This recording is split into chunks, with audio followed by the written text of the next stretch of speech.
Man stands in his own shadow and wonders why it is dark.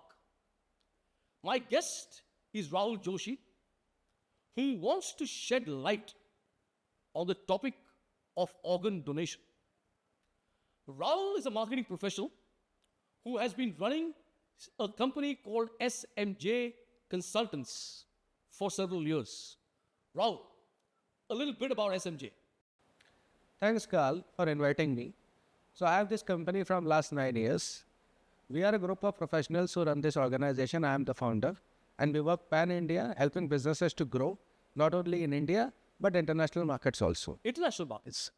Now, I've heard about the Neha Joshi Foundation. Can you tell us specifically how and when did this come into being? So I need to take back a few steps. So me and Neha had a courtship of 4 years. Your wife, Neha? Yes. So me and Neha had a courtship of 4 years. We got married. She was fit and fine. And suddenly after 1.5 years of wedding, we realized that she was suffering from cough and cold. And suddenly after doing couple of tests, changing doctors, changing medication, we realized that there is a problem with the kidney. Then she was put on dialysis. And if I may interrupt you, what were the symptoms that led to this, to you realizing there's a kidney issue? This is something which is very peculiar when it comes to organs, because internal organs actually do not show any outside symptoms. So unless and until you are taking a care of your organs, you are doing some kind of a precautionary measures and some tests are conducted, you actually do not realize that there is a problem with your organ. So her symptoms were only cough and cold. That's it. And finally it led to some breathlessness, but it was after a couple of weeks that we finally realized that she was suffering from kidney failure. She was put on dialysis, and the dialysis actually continued for 9.5 years, and she succumbed in every Years. Yes, 9.5 years, every week, twice. She was there at Jahangir Hospital doing dialysis, and this continued for 9.5 years. After that, she succumbed on 13th of April 2021. By an amazing coincidence, my mother was also on dialysis thrice a week at Jahangir before she sadly passed away. But this is truly tragic, Rahul. And a beloved wife who was with you for that span of time, you saw her kind of deteriorating in front of your eyes. Can you take us to how you felt as a husband? The most important factor is the acceptance factor, both for the patient and the relatives, to understand and accept that there is an organ failure and you have to live like this. Second comes is the kind of precautions, the kind of support that you need, both from the medical fraternity and also from your family. Since she was a working woman, so I thank her company for letting her work in the flexible hours timings, and she was given a second shift. Can you just share with us a little bit about Neha, where she worked and So she was a BE Electronics and Telecommunications engineer from Bharatiya Vidyapith, and she was directly placed into Cognizant. I see, Cognizant, okay. So Cognizant gave her flexi hours, and she was working in second shift all throughout that particular period of 9.5 years. And this was because in the morning time, every Tuesday, she used to go for dialysis. And after dialysis from hospital, she would go to office at Hinjawadi and she would return back in the night. So this is a case of Cognizant taking cognizance of her illness and permitting her the time that she required. Yes. You said this took 9.5 years. So did you see the deterioration happen in front of your eyes? Every dialysis, every week was a learning for us. Right. And this is applicable for every single person who is on dialysis or maybe suffering from liver cirrhosis or maybe from any other organ. Once you are there in the hospital, every day is a new day. And we kept on learning. It was deterioration, but we kept coming up. I used to take help from various doctors, not only from Pune, but Bombay, Chennai, my cousin sister who is staying in US, and couple of other family and friends. They also helped me understand this. They also guided me, supported me in this. So there was deterioration, but yes, to some extent we were finding our ways out and we were trying to come out of that particular situation. And I think what you just mentioned about family support being paramount is something I can identify with, because when my mother was, undergoing dialysis and she underwent dialysis thrice a week, my wife was a constant support to her during that time, because the whole process takes about 3 hours, and it's a very painful process. you see your blood being drained and then purified and then kind of reinserted into you. How did Neha take all of this? So initially it was tough for her, but finally we realized that it is very important that we understand, we accept this and move forward. Now there are a couple of things. We were directed towards various doctors. I took help from various doctors, but most important thing was transplant. Right. And unfortunately, though we had registered with various organizations, we could not get kidney for 9.5 years. And still the waiting list that exists in Maharashtra, if particularly I can say, for kidney is around 3 years and liver it goes more than 4.5 years. 4.5 years for an organ. Yes, waiting period. When specifically did you realize that she needed a transplant? 2011. And it took how long from that time till she finally got one? Or she didn't get it? She didn't get. She didn't get it. And you attribute that to the chief cause of her passing. So my question is this. If she had the healthy kidney at the right time, Neha probably would have been alive with you today. Not only that, but she was a well performer. Her company in actually 2018, 19 and 2020, 3 times had offered us that we want to shift you to USA. But unfortunately, because of the dialysis, because I was sitting here as her husband, it was difficult for her to go there alone. Right. Transplant would have happened at the right time. I would have actually seen her going to USA and actually living her dream life. But Rahul, you touched on a very sensitive topic, which is organ donation. How I can maintain the health of my own organs? There are many factors which are responsible for that one. And with Neha's case, I actually figured out that she had actually no issues. Like we had a courtship of 4.5 years. Right. And after that, our wedding was 1.5 years. Again, a question. So during this courtship and your wedding, she never experienced breathlessness or anything at all? Absolutely no. So this was only post-marriage? We met every single day. We did outings. We traveled together. We had lunch. We had dinner. We had breakfast. There was absolutely no problem till one fine day. She started coughing. She had some small fever. Right. And how did you know it was different from a normal cough and cold?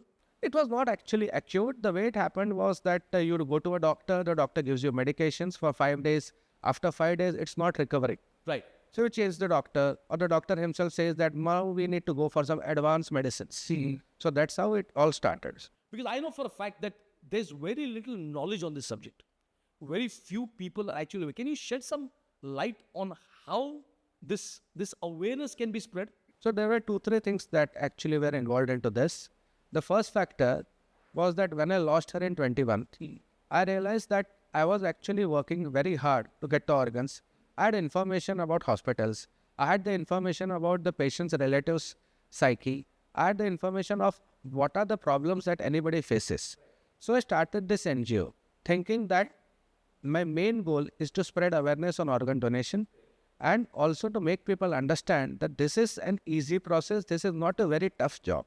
There are a lot of myths, misbeliefs, superstitions, and various religious factors which are involved. Well, And people tend to be a part of those things. They actually do not understand this. And there have been cases in the past where organs have been actually taken back in a very different manner. They have been sold off in the black market. And there are a couple of issues surrounding that. Taking that into consideration, I thought that since I was actually doing a lot of work for her, I was spending time with her. So it's my job to make sure that even if I can save a few lives, that is more than enough. And that's why I founded this. The whole objective of this is to spread awareness, remove some misbeliefs, remove the myths around it, remove the superstitions, and if possible, I can save a few lives. That is something, the greatest tribute I can do for her. You know, Rahul, I'll tell you, this is truly something very noble, because even if one life saved is a life gained. Now, in your case, having seen your wife sadly deteriorate and pass away right in front of your eyes, the nobility now stems from the fact that you would not want to see another person go through what you went. What can you share that will help us as lay people reach out to the right organizations to let people know that we have healthy organs that we wish to pass on or gift to those needy? So my NGO has completed 3 years now. Right? And past 2 years, I have been doing a couple of programs on organ donation awareness. And thanks to the people of Pune and those people who have supported me, the programs were extremely successful. Right. This year, I have done 4 programs, and all the 4 have been dedicated towards organ care. Right. So I'm actually working with 2 aspects now. The first aspect is organ care, which means that if you're taking good care of your organs, you won't fall prey to organ donation. The second thing is that you need to be healthy enough for an organ donation. So if you're taking good care of your organs, which means definitely you are eligible for an organ donation. Please correct me, but I think that's what you're trying to promote. That please take sufficient care, and the health of your existing organs will lead to them being fit enough. So here's the thing. So in my first session itself, I had raised this question to the audience at large that which is your favorite organ? I see. And can you live without it? Or if you lose it, what will happen? And what was their answer? There was no response. I see. There was a silence for 20 seconds. Everybody says, no, we can't think about it. So that is the situation, that you can't even think of losing an organ. But there are people who are actually suffering from organ failure, and many of them have actually not done anything wrong, but still they are suffering. Just imagine a blind person that you are aware of. Suddenly he gets eyes. He's moving around. He can see the world. His family who was taking care of him actually are out now free. He can do multiple things. He can take care of himself. The family can do something for their own. This is actually infusing life into someone who probably has given up hope. And that's why I always say this, that organ donation is a positive aspect. I think to sum up and to use again something from the famous James Bond, you only live twice. Through organ donation, you truly can allow someone to die another day. Rahul, you're aware that we run Diva, and the lady is really the fulcrum of the house.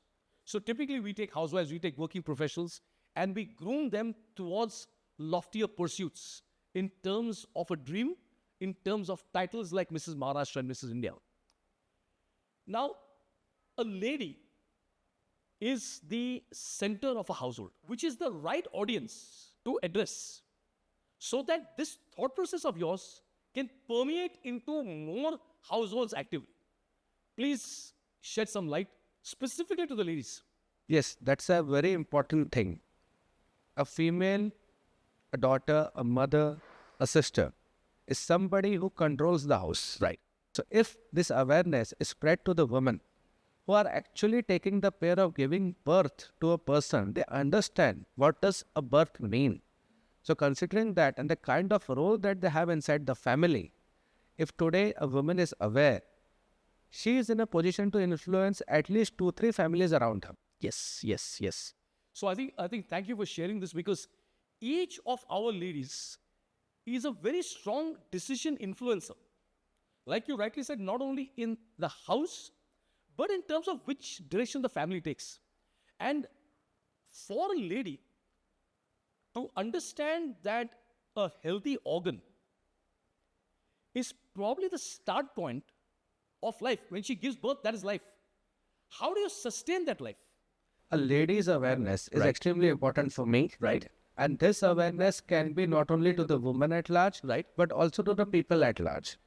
By that I mean that if any death happens in your near vicinity, just try and inform the nearby NGOs like us, Right. nearby hospitals, and try to convince that family that death has happened. Right. You cannot stop it. Right. But if you can donate the person's organs, then not only you are saving lives, but you are doing some kind of a responsibility for the humanity at large. Because birth is only something that happens once. Yes. But by donating organs, it's the second life that you are giving to a person. Rebirth. And for every diva watching, I think the crown on your head, eventually, if you spread that to organ donation, it can be somebody else's crowning glory. So please take cognizance of this message and share this with as many people as you know. Around post Neha's passing, in the Neha Joshi Foundation, Can you share a few snippets of your journey? Yeah, the journey was fine. People have supported me. Even Police Commissioner Amitabh Gupta ji supported me. We had a big drive taken that if there is a death which is happening on the roads, cadaver transplant Right, is something that can be initiated. right. So we had a GR issued by the commissioner across all police stations. That was a big drive that happened. We were able to support a lot of people on that. Right. And because of this particular activity, people have actually started taking care of their organs. They have come back to us. The families have come back to us asking that, can you help us with the counseling process?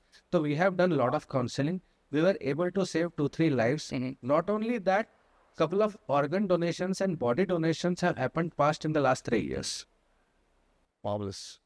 This session has taken us into a different league, into a stratosphere where perhaps we've not examined enough on this very, very, very pertinent topic. So, my big shout out of gratitude to you for being on the show to experience what you have, which has been very painful. But in your pain, you have found triumph. So, the essence as you went forward was the Neha Joshi Foundation. In 2020, I happened to write a book which is about introductions, the power of an introduction. And as we leave, I'd like to gift you an autograph copy. The book is called Beginning is Everything. And when I gift this to you, I truly pray that this is the beginning of everything marvelous in your life from here on in.